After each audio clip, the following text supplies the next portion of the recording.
Are we on the air?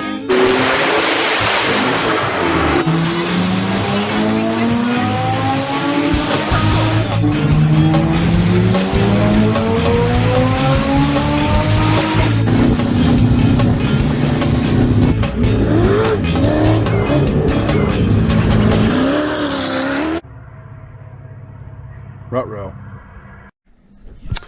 What's up, everybody? Welcome back to the channel. Today we are out in the garage and we are already working on, I don't know what's a name her yet. I told my wife to pick out a name.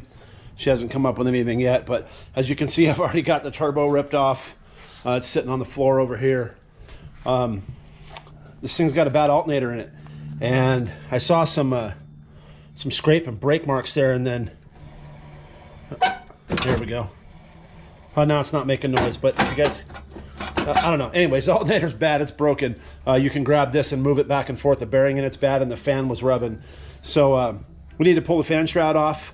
I picked up another alternator this afternoon, and we're going to pull this off, and then I'm going to have to take it over to my buddy's shop where all my tools are at to fix this. So it looks like the bolts fell out of this at one time.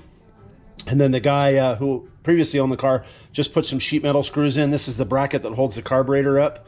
I'm going to take this off, and I'm going to put some riv nuts in here and then bolt it back down. But my riv nut tool and all my stuff is over at the other shop with my toolbox. So we're going to get this fan shroud off, get the alternator off, and then we're going to run over to the other shop and do that work there. And we'll take you guys with us, so stick around. Okay, well, we got the shroud off. Not quite sure why this giant hole's here.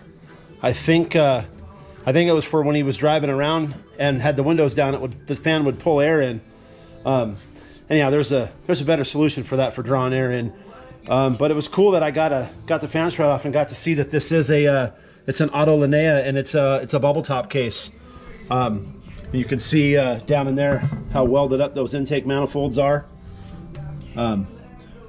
Pretty badass. So anyhow, we're going to get this fan and fan shroud apart with the alternator and get it over to the other shop and get everything switched out to the new alternator. All right, so we're over here at the shop. Let me move this. Over here at the shop, got the fan shroud over here, got the alternator right here with the big impact. Already knocked the bolt loose. So this is going to take the fan off, then we can get to the bolts that hold the backing plate on and get this thing swapped over. Now after that, like I said, we're going to take these screws out and we're going to put some riv nuts in that bracket.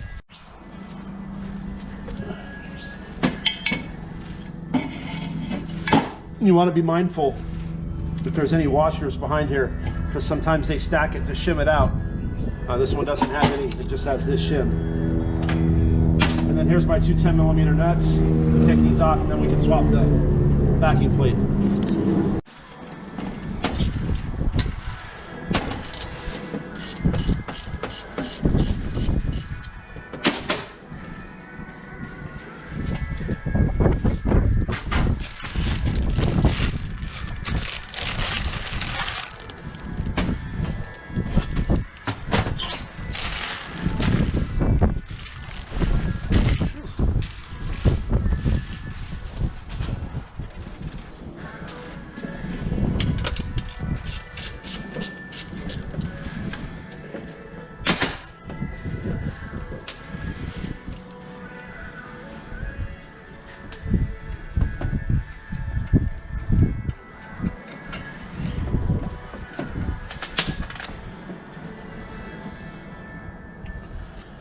Guys, and be careful. There's a little keyway here. This one had some heat shrink over it. Sometimes they don't come with them, so you can just swap it from this one, but we got lucky this time it came with it. Sometimes they don't. So we're good to go. I'm gonna pull this backing plate off this alternator, just like that. And you know what, we're gonna go ahead and wipe this thing down and clean it up first.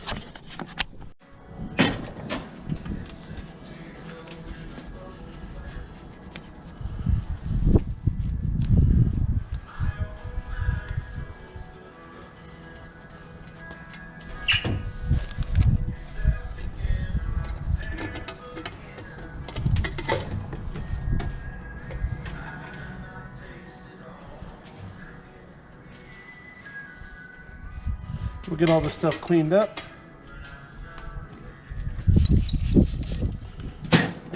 put back together. A lot of work just to swap it out an alternator, guys.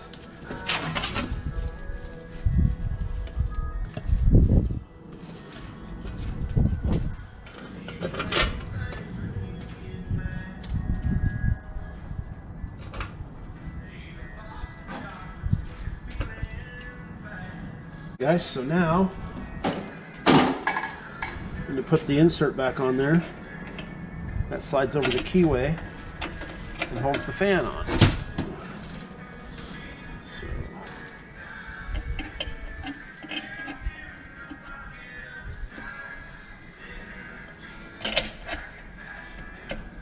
All right, that piece is on. Easy peasy. Take the fan. Stick it on.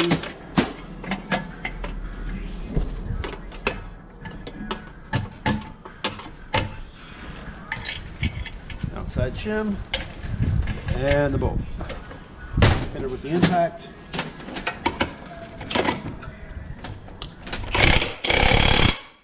And it should be.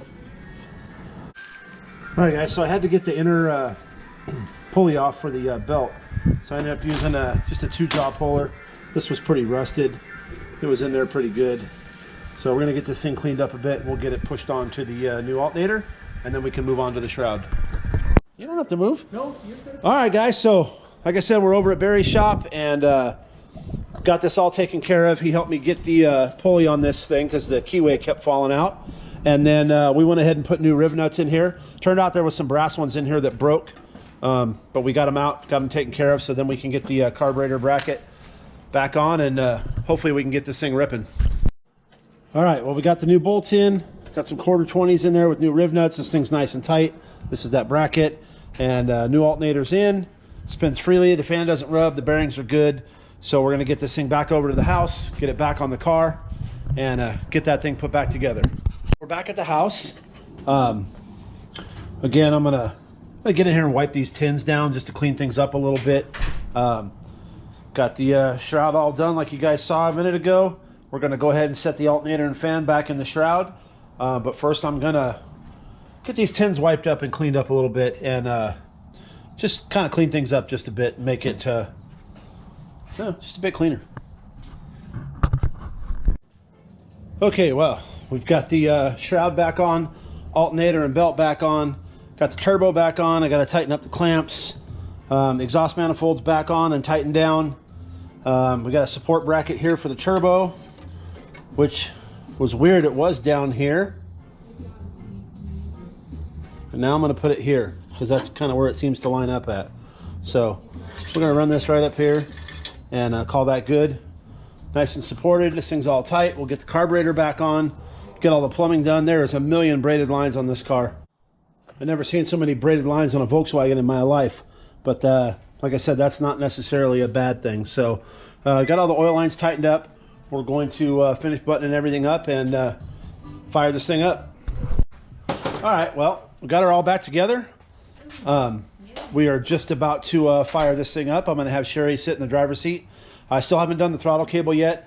The one I had was a 10-footer, and I need an 11-footer. So that'll come tomorrow or this weekend, and we'll be able to take this thing for a test trip. In the meantime, we're going to go ahead and fire this thing up and see how she runs. Okay, so go ahead and turn the ignition on. All right, ignition's on, gauges come on. Turn the fuel pump one on. And when I get to the back of the car, hit the start button. All right, go ahead.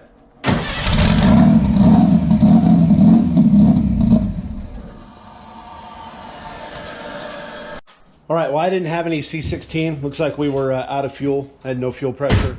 I did have some Sunoco 110, so we threw some Sunoco in there, and we're gonna go ahead and fire this thing back up again. Go ahead.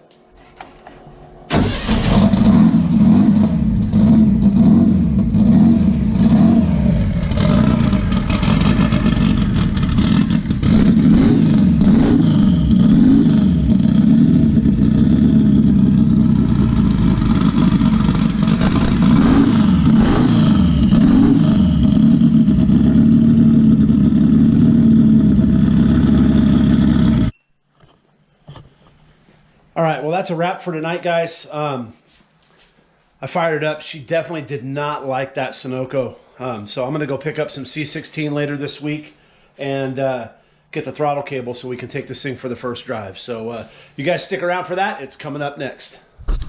All right, well, it is the next day. I got a little busy at work, so I didn't have much time to work on the bug, but we're back out here today. I did a little work to it after I put it all back together. I put the original throttle cable back in it, and the reason why is originally they had the mount, the fulcrum point way down here, so I just made some makeshift little washers out of some sheet metal. I moved it back here. They do make a kit to put it there, so I'm going to order that kit, but this way I could test it in the meantime. And then it still wasn't getting full throttle all the way, so I drilled a hole in the roller ball and I moved the cable up higher so it pulls it further. I'm definitely going to look into doing something different there. Like I said, I'm probably going to end up putting a Morse cable in it like I did in the other car. Unfortunately, that cable I had for that car is a 10-footer, and it doesn't fit in this car. It's too short. I need to get a like 11.5 or 12-footer. So I'll have Joe bring one of those home from the shop this weekend.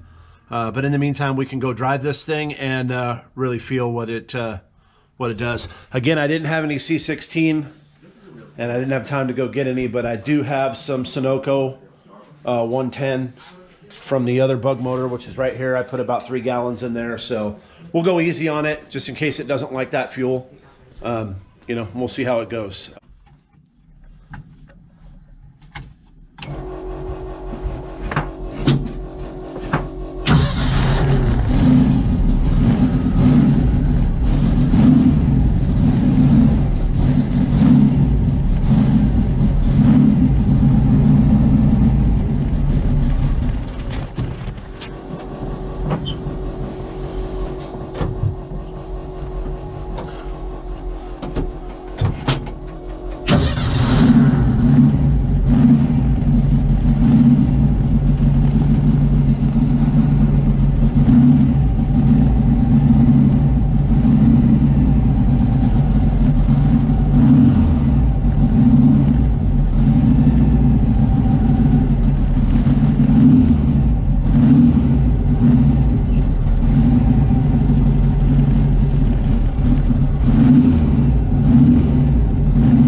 We put a new set of plugs in the car. We put in these NGK's D8EAs. Kind of cool that it's using these because these things are crazy cheap. They're like $3 a plug. We got them gapped and got them in, and now we're taking a look at the cap and rotor. So I got the cap off. I didn't see anything that struck out right away until I looked down in there and I saw a bunch of brass shavings. Then I flipped the cap over. Look at number 1. Look at all that material in there. So something's going on in here that's causing this rotor. There's a bunch of corrosion and stuff on it. So I'm going to clean this cap and rotor for now, and then I'm going to go ahead and order me up a new one. I'll blow all this debris out of here. That should make this thing run a whole hell of a lot better. That's probably why it was breaking up. So, all right, we're going to get that done, and then we'll take her for another test trip. All right, well, we got the cap kind of cleaned up in there. I'm gonna go ahead and order one of these. It's an MSD cap for an MSD distributor for Volkswagen. We're gonna clean it up just a little bit more in there, but I took a little file and cleaned off some of the contacts and then cleaned off the rotor as well. What we also found is, found a crack right there. A crack there. Yeah, I think that's the only one. Found a crack in the cap, and that's not good news either. And it's all the way through. So we're definitely gonna have some issues there. We're gonna throw this back on, see if we can't take it just for a little rip, and but we're gonna definitely have to order another cap and rotor before we start really driving this thing. What's up, everybody? So we're back on the bug content today. I know it's been a couple of weeks since I filmed anything with this car. It's just kind of been sitting. Been real busy out at Glamis and doing a bunch of other project stuff. So we got some race gas in this thing now, and went ahead and fixed the throttle issue. We put a Morse cable in it, like we had in the other car. Now we're getting full throttle. Went ahead and replaced the cap in the rotor. Remember I showed you guys before there was a crack in the cap, and part of that rotor was missing, the little top piece thingamajigger. I know there's a name for it, but we got that measured and put in, and it seems to run a lot better. We also put a fresh set of spark plugs in this thing. So I'm gonna grab my partner in crime, and we're gonna hop in the car and take this thing for a real rip this time. You guys stick around. All right, well, we're ready to go. We're gonna fire this thing up and take her for a rip.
We'll take a look, but this thing friggin' rips, boys. It is fast. Fast. Like, I didn't even stay in it all the way in third gear. We were coming up to the light that quick, so this thing definitely freaking gets out, dude. It's fast. So we're gonna go back, take a look at the video, and see how much boost it made, and we'll see you guys in a few.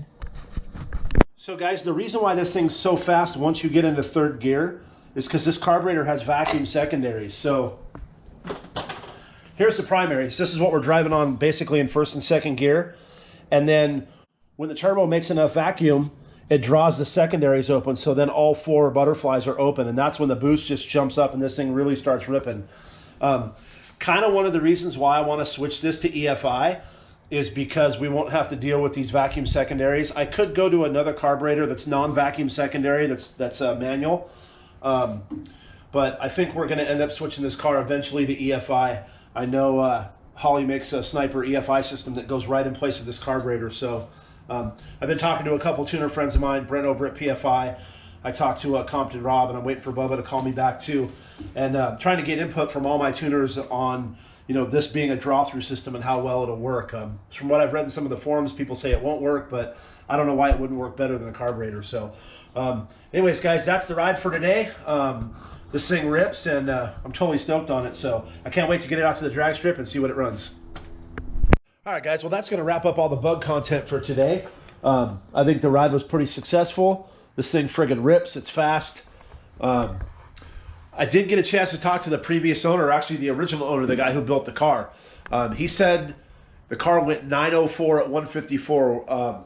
So that's kind of our goal, just to kind of be in that range, in the low 9-second range. Hopefully this car will do it. If it doesn't, I'm going to kick it until it does. So once again, guys, thank you guys so much for watching. Make sure you give us a like and a subscribe, and we'll see you in the next video.